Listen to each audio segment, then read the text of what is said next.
Hi, it's Jim Lewis, CEO of Enhanced Retail Solutions. I hope everyone is staying safe out there. This is the third in our four-part series answering the question, what should we be focusing our analytics on now? Today's topic is about developing a risk strategy as it pertains to canceling orders.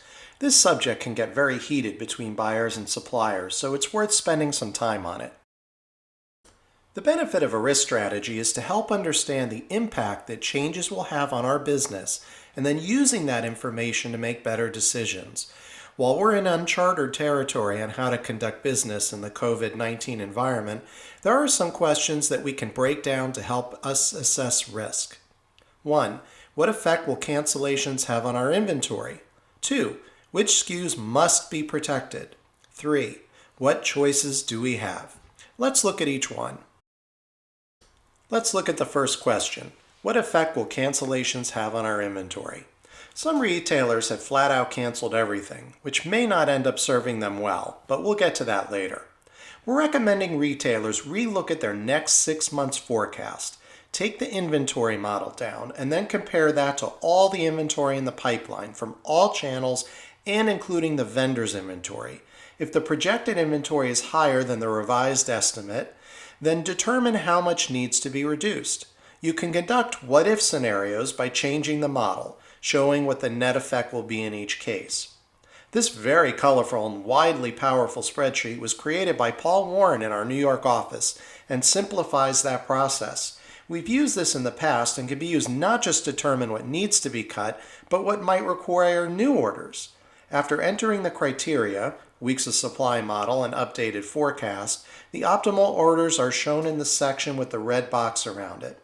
As we've seen in this pandemic, some categories are on fire, so cutting everything may not make much sense. In this example, you can see several orders are crossed out and need to be reduced or canceled. Yet as time goes on, more inventory will be required on other SKUs. This is another example we're using with several clients, the summary of projected weeks of supply by SKU by month. You can see in April and May very high weeks of supply because stores are closed, that's what's shown in red, and then goes down as stores are projected to reopen and demand slowly goes back up, which is shown in the green box. Editing the vendor receipts, or factory orders, shows us what effect it has on the long-term inventory position. The bottom line is you need to work with these types of analyses to really see what the effect will be on inventory if changes are made in the pipeline. Then prioritizing the importance of SKUs, which we will look at next, will help you better assess the risks of making changes to orders and talking with your buyer.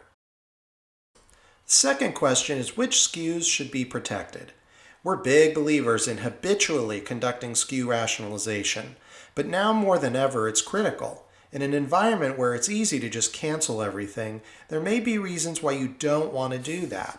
We know we're missing a big chunk of sales due to the virus and we can't change that, but it will pass and we want to be fired up and ready to go when stores reopen.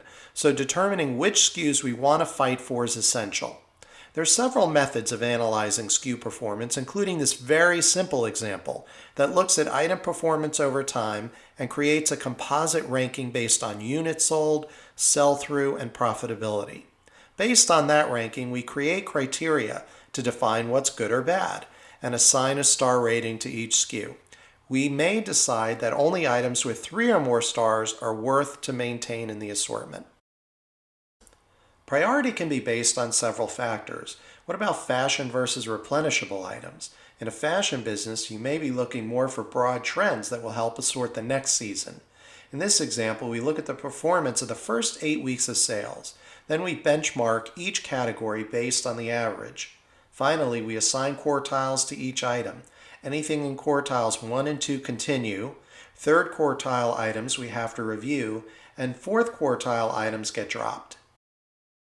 This can be rolled up to the category level as well to help determine which category should continue or be dropped. We can also determine the optimal number of items each category should have. If you're watching this, you're probably comfortable with numbers and spreadsheets, but sharing our findings with our creative peers can be done by removing the item numbers and statistics and simply showing images of items in the quartiles they fall into. Another benefit of this is that visually we may see that there is a common attribute for all items that fall in a quartile. For example, short-alls just didn't work in this example. The last of our questions on the topic is, what choices do we have? The request to cancel orders is not a light one and someone is paying the price. So what's fair? It varies by retailer.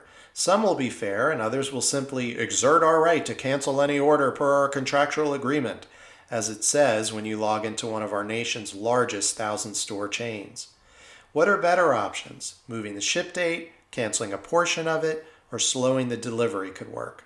The price of canceling can also be high in non-tangible ways.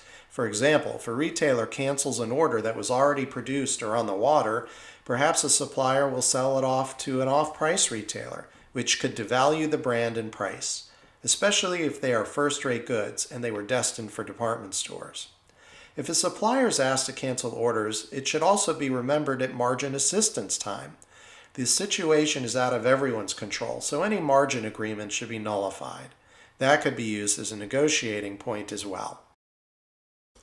Thanks for watching today. Please take advantage of these free resources, including our retail primer that has a section devoted to SKU rationalization. If you'd like any more information on these topics or copies of the examples shown, please call or email us. Thanks again, and stay safe.